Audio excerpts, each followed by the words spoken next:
50th anniversary celebration of Ghana's independence,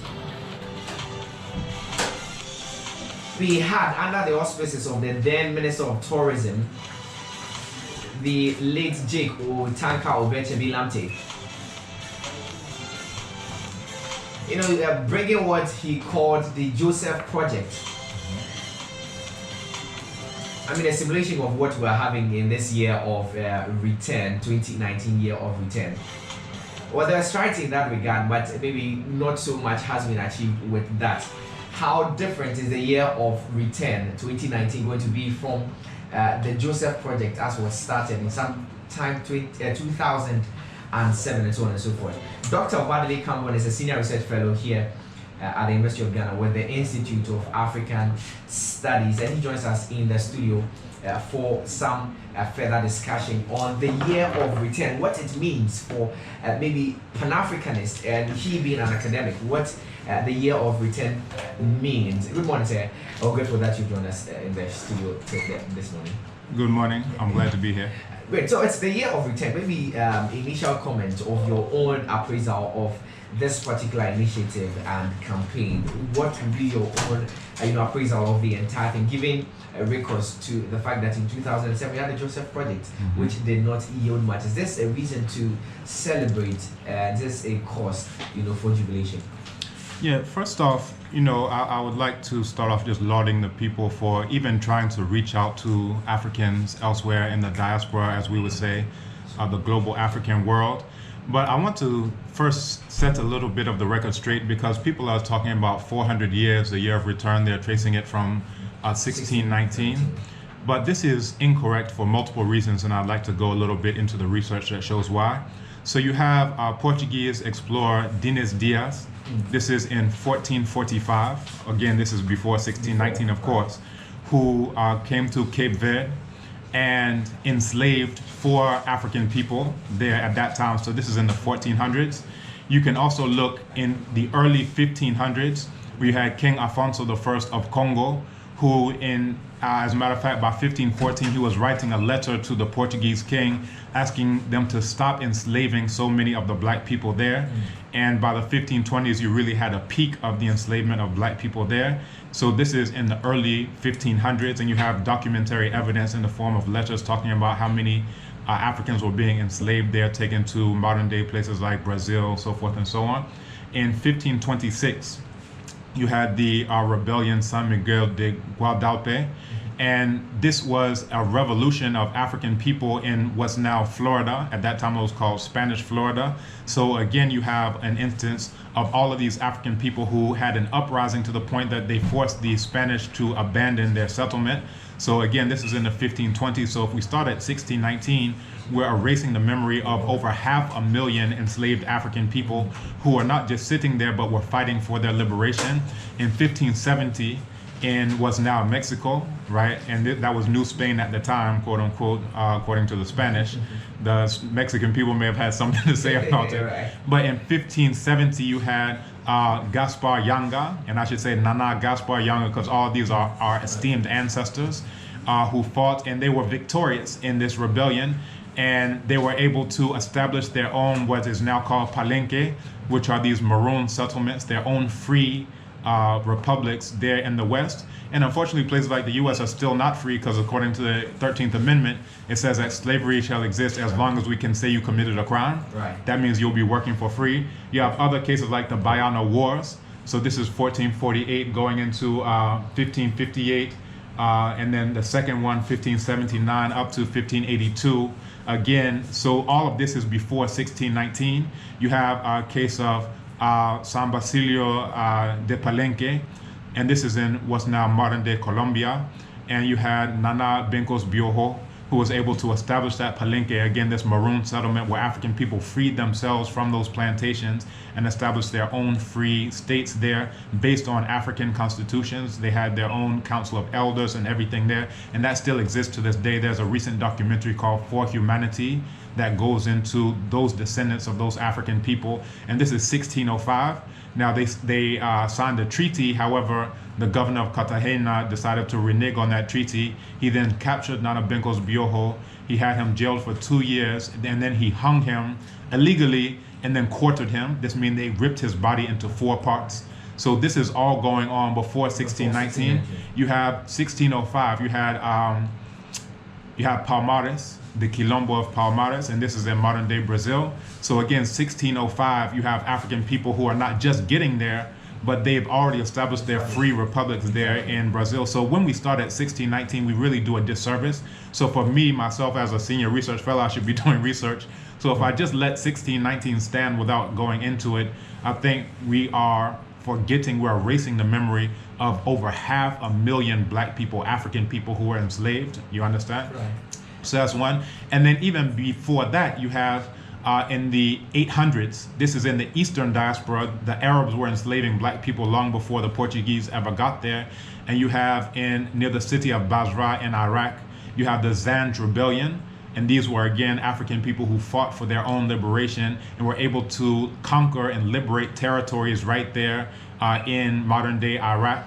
So again, all of this is going on before 1619. If we even want to keep it to the Western Hemisphere, then we still have to start long before 1619. So that's one.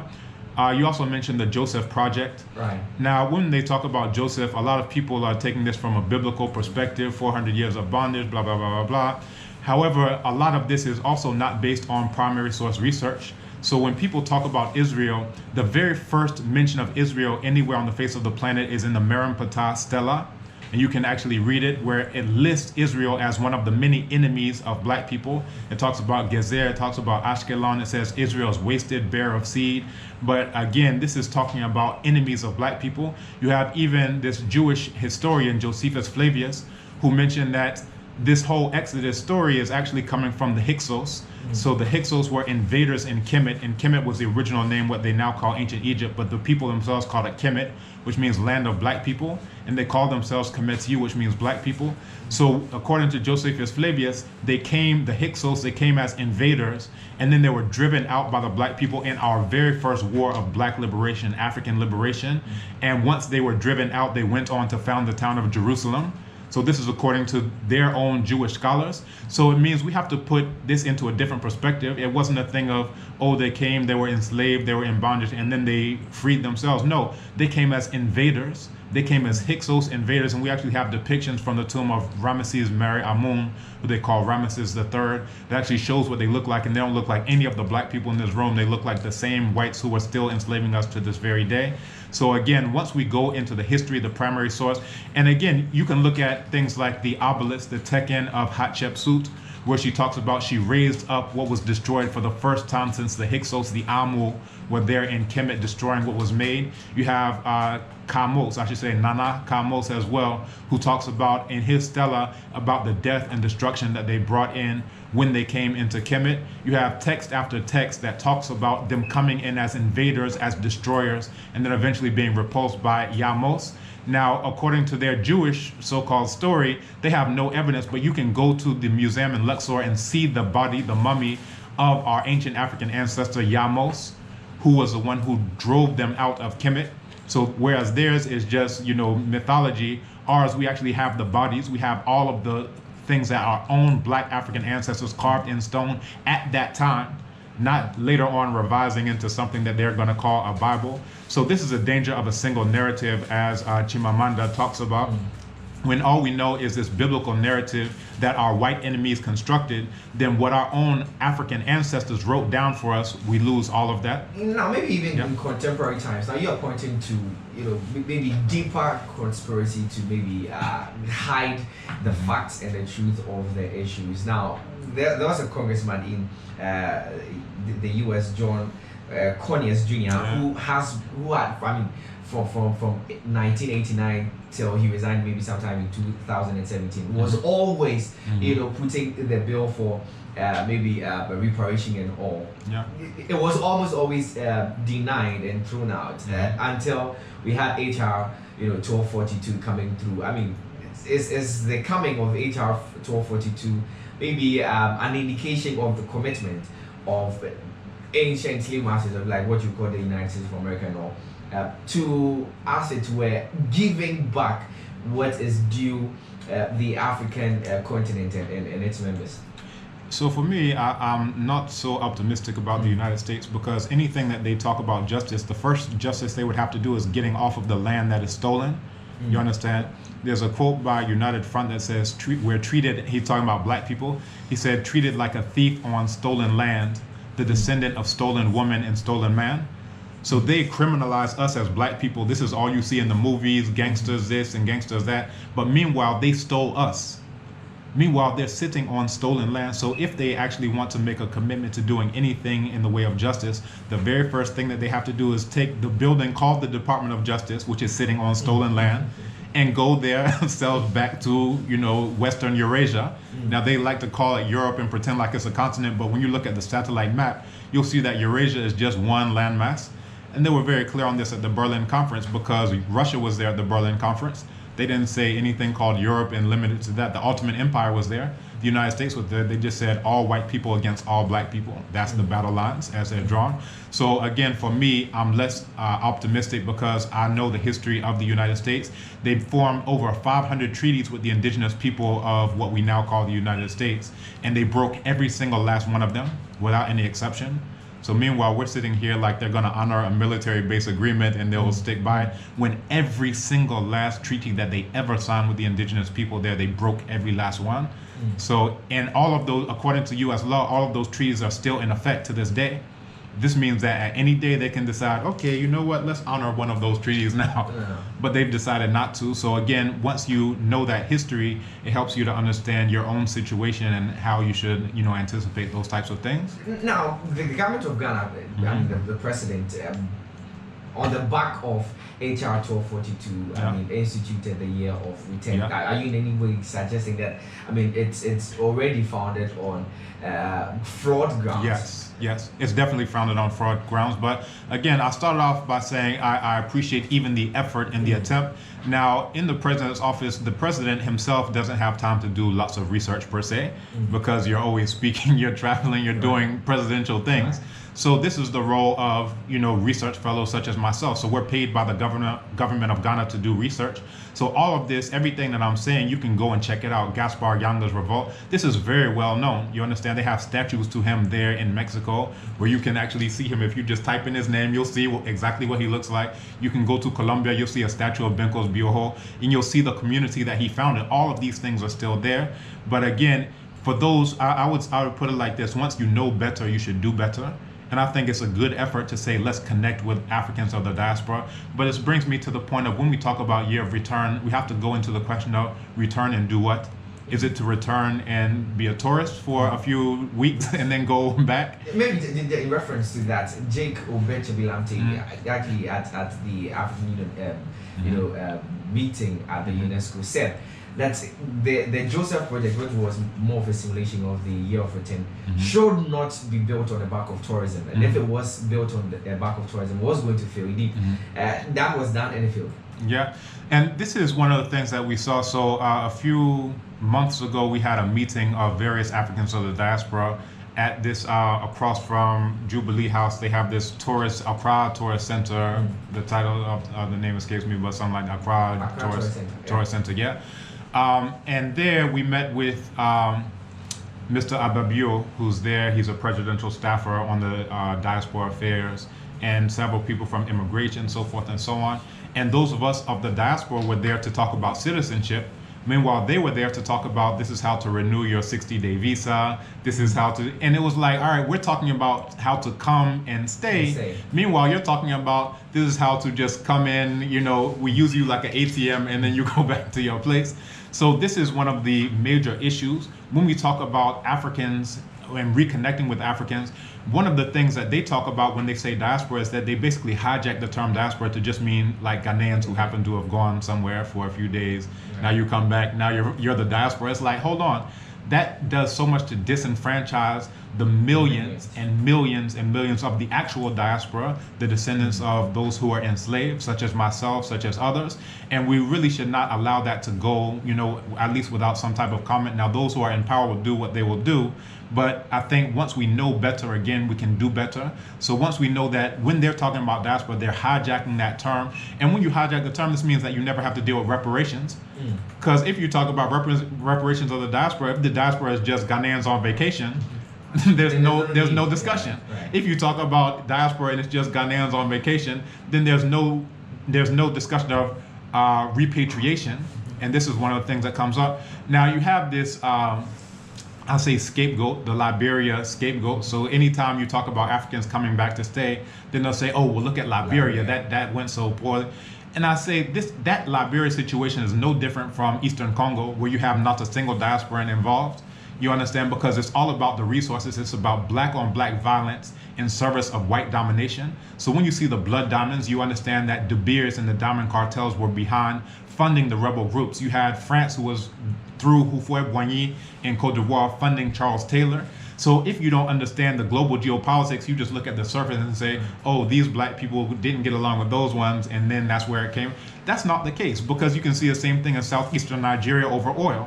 Eastern Congo that I mentioned is over coltan. If you look at the unrest in northern Mali, the Maghreb, that's over nuclear resources that France has nuclear interests there. So you can look at every single one of those case studies, and including Rwanda, the genocide there. There's not a single African from the diaspora there, but you have all this black on black violence in service of white domination. Same thing in Central African Republic, same thing, xenophobia in South Africa. So we have to stop going for this scapegoat excuse to say, oh, you can't engage the diaspora. What all of this is one thing, which is black people fighting each other while the same white enemies laugh all the way to the bank, and we can't allow that to happen. We have to have a more in-depth analysis beyond just, oh, those people think they're better than those people. Okay, Tutsis thought they're better than Hutus. And what? Right. So at the end of the day, we have to realize that all of us have common enemies who are trying to play us against each other, just like they did during enslavement. At least in the last 2 years, we've had maybe the most vibrant engagement between Ghana as an African nation and then its diaspora counterparts. We had engagements with, the Ministry of Trade and Industry had engagement with people from the diaspora, how to, as it were, beef up the economy of the country. And this year we're having the year of return. At least there seems to be some concerted efforts at tapping into the resourcefulness of Africans living in the diaspora and all. But just like you're saying, it seems to be founded on very shaky grounds. And from what you said, what would be, say, your own input? At least what should we be looking at? Because maybe from the very basis, you'd have the educational system a little drifted away from the true history and the true, if you like, trajectory of events which have happened in the past. So you'd have maybe in the primary school, the junior high school, maybe a diasporan come down and he's referred to as Obroni, that kind of thing. And there seems to be that disconnect between indigenous, and for want of better words, maybe relatively indigenous Ghanaians and folks who are coming from outside. The integration bit may be a problem. What would you be recommending? Yeah, so there are several things that you've touched on, and I'd like to deal with each one of them. So I think it's a great idea. I teach Intro to African Studies, and I ask students, do they know anything about African history? I'll ask them, okay, have you heard of Imhotep? This is the world's first multi-genius. Most of them say no. Meanwhile, they'll know about Albert Einstein. All of them say yes. I say, okay, have you heard of Ptahhotep, Nana Ptahhotep, I should say, because this is an ancestor, right? And they say, who is that? I say, this is the author of the oldest book in the history of the world. How come you don't know this? He's an African right here in Africa. But meanwhile, I ask them, have you heard of Shakespeare? All of them raise their hand. And I go down the list, all right, have you heard of Jean-Jacques Dessalines? They say no. And I say, have you heard of Napoleon Bonaparte? They say, oh yes, of course. I say, Jean-Jacques Dessalines was the African general who defeated Napoleon. So how come you know the loser and you don't know the winner? You understand? So what this really goes into is the abject ignorance that is part of the miseducation system. I would never say that what we have in Ghana is an education system, because the evidence goes against that. It shows that we have truly a miseducation system. We will hear of Queen Victoria, but we won't hear of Nana Sobek Neferu. who's the very first female ruler in the history of the entire world. You understand? So how come you haven't heard of her? Because she's African. But how come you've heard of Queen Victoria? Because she's not. You understand? So, you know, this is one of the things, and there's a quote by Dr. Runoko Rashidi, a noted historian, where he says, what we do for ourselves depends on what we think of ourselves. What we think of ourselves depends on what we know of ourselves. And what we know of ourselves depends on what we have been told about ourselves. So if we haven't been told very much about ourselves, then of course we won't know very much. If we don't know very much, then we won't think very much of ourselves. And if we don't think very much of ourselves, we won't do very much for ourselves.